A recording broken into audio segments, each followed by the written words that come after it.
We are joined by Clint Bowyer, driver of the number 15 5-Hour Energy Toyota. Clint, you had some news this week, and we thank you for agreeing to come to the media center and take a few questions. If you want to go ahead and start, we'll open it up for questions here in the media center. Just raise your hand. We'll get a wireless mic to you. Yeah, first and foremost, it's it's a tough time for everybody involved, and it's unfortunate. But the truth is, we're 8 months into a 3-year commitment, to one another. Had a great 4 years at this company. A great culture, great personnel, great people at NWR, and I really did enjoy the years that I've spent there. I mean, that being said, Rob provided us all of that and invested a lot into this sport.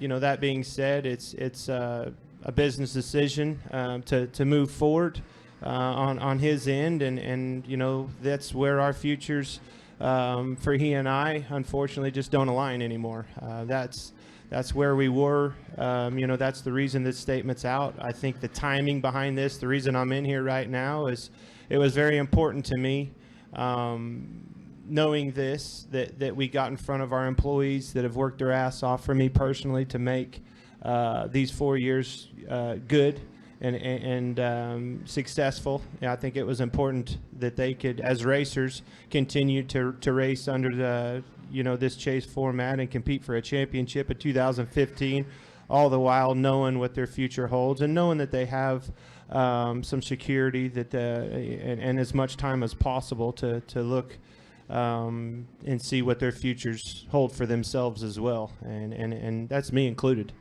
There's going to be a lot of questions. I'm sure the next question is what does that mean for the future? That means the future for me is uncertain right now. We've got a lot of work to do, but again, the time frame in this and the reason that we're here today is Rob and I both agreed we owed it to these people to tell them as soon as possible. And we worked on this as soon as we got back from the weekend till 11:30 midnight, and got to the conclusion and to where we could tell these people as soon as possible. And I mean that it's important. There's a lot of lives at stake, a lot of families, and I thought we owed it to them to do so. So with that, that's where we are. If you guys have a couple questions, I don't mind clarifying some things if you need it, if I can. But there's a lot of unknowns at this point. Okay, we'll take a few questions from Clint as he has to get to practice, and then Rob will be up shortly thereafter. Okay, we'll start up here with Jeff, then go to Claire and Bob. Jeff Glove from USA Today. Were you originally thinking, you envisioned yourself maybe going over to Ganassi, and then when that didn't work out, were you at all caught off guard by being released at this time or being granted your release? No, I mean, again, it all goes back to where we are in our situation. We're 8 months into a 3-year commitment. Again, Rob has invested a tremendous amount into MWR and into this sport. That being said, he made a business decision to move forward, and that direction, as we all know from his previous statements, is the Ganassi organization. The fit, for my career and me and my future, it's just unfortunate that Rob and our futures didn't align anymore, and it's as simple as that. It was a mutually agreed upon thing, and it was something that was not ugly, and it was something that we did professionally and made our decisions, and that's where we're at. Next question, Claire. Claire B. Lang, Sirius XM NASCAR Radio. Number one, you've been talking about winning a championship. Performance is so important right now. Understandable. People have been saying around here, well, the employees are going to run for the hills to try to find jobs. Is it possible to keep the performance up when you may be losing members of your team as they look for other jobs? And what's your relationship now with 5-Hour Energy moving forward? Yeah. Well, I think, to answer your first question is very important. I mean, it's these people are people. These employees are real people with real lives, with real families, and a lot at stake. They're racers, just like I am. you know, but the racer in you doesn't change the reality side of life. And reality is you need to provide for your family. So I thought it was extremely important to me to get in front of that, and I owed it to these employees to get this done as soon as possible, even knowing where we're at on the bubble and everything in the chase. I think being honest and being straightforward and doing that for these people in the long run will set them up to you know, make the most out of a difficult situation for us all, and that's me included. You know, I mean, I need to start actively pursuing my career, and that's what I'm doing. You know, I mean, there's the first piece of the puzzle is set on the table, and now we gotta go to work on all of our behalfs. But as far as performance, just like you said, I thought it was more dangerous, you know, in my mind of you know, making an announcement like we did in Pocono and not saying anything for another month and a half. I mean, we owe it to those people to be honest with them, and it was not a day later than what we you know, made our agreement that they were told. Okay, we'll take our next question from Bob. And then 5 Hour Energy, I mean, it's as simple as this. You know, I've worked really hard in my career to have great partners. I've been, you know, with a lot of great companies and been a spokesperson for them. The relationships, very proud of the relationship and the partnership that I have with 5 Hour. I mean, I think we can all agree, how could there ever be a better fit, you know, to fit my lifestyle and you know, the way my character and everything I'm all about. I mean, it's a great fit.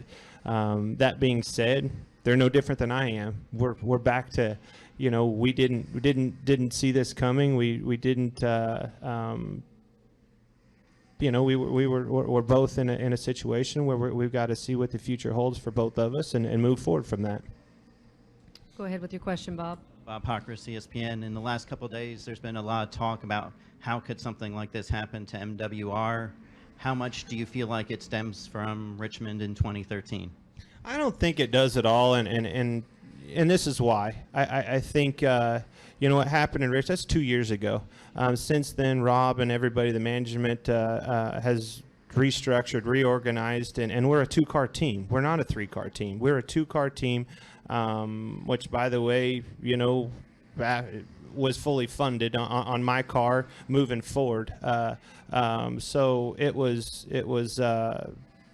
you know, again, a business decision by Rob to do this, and you know, like I'm proud that to work for MWR and work for Rob. I'm happy for that experience, but to answer your question, I just don't, and that's because we were a 2-car organization. You know, we were set up and moving forward to a 2-car organization. It wasn't like we were, you know, forced in a weird situation, and that's my honest, legit answer to that. Okay, we'll take Nate, Kenny, and Jenna, and that's all we have time for. Nate Ryan, NBC Sports. Clint, understanding what you said there, the future is uncertain, but when you look around, are there possibilities? It seems like most of the top-tier rides are locked up for next year. Are you looking to enter a long-term deal immediately? Would you be looking maybe for a 1-year placeholder and then go somewhere else for 17? Just what do you think? Yes. Keep talking. I'll keep telling you yes, absolutely. Those are all systems go. But, I mean, you know, again, it's like these people, these employees, and what I'm telling you, that had to happen. You know, so you got to get that piece of the puzzle and the factual information on the table as soon as possible so we can all start working on our futures and what that holds. I mean, it's as simple as that. You know, it all goes back to Pocono. Like I told you, I know you guys, we all are in this business together, right? And I didn't have a whole lot to tell you in Pocono. And I really, it goes back to the statement at hand and the reason that we're here. What I'm going to happen in the future and what that future holds for me will be another announcement, and I'll tell you as soon as possible. It's as simple as that. Hey, I'm confident in the sport. I love this sport. The sport's been good to me and my family. Had a lot of great partners and a lot of great organizations I've worked for, and I see no reason why you know, somebody that works hard and wants it like I do in this sport can't have a job for as long as they want. Okay, we'll take our final question from Jenna. You got the final one? Yeah, it's pressure, right? I got to make it good. No, with this announcement and 3 races to go to make the chase, and then if you do make the chase, just tell me how you and the team, you think you guys go on and achieve the goals at hand, knowing what's ahead. Well, I think it's, I got a good team. We're racers. These guys are all racers at heart. After our announcement Wednesday, every single one of my guys, and employees in MWR got up and they, obviously know the future, but my guys in particular, these road guys that are on the road with me every week, all of them said, listen, we got a job to do. You get your damn head straight and let's go after this championship and end this on a bang. And that's the fire, the desire, and the passion that racers have. And you can't take that from any of us. So very proud of my team and the people that were organized around me from day one at MWR, and it hasn't changed today, and we're going to do just that. Clint, thank you for your time this morning. We appreciate you being here with us.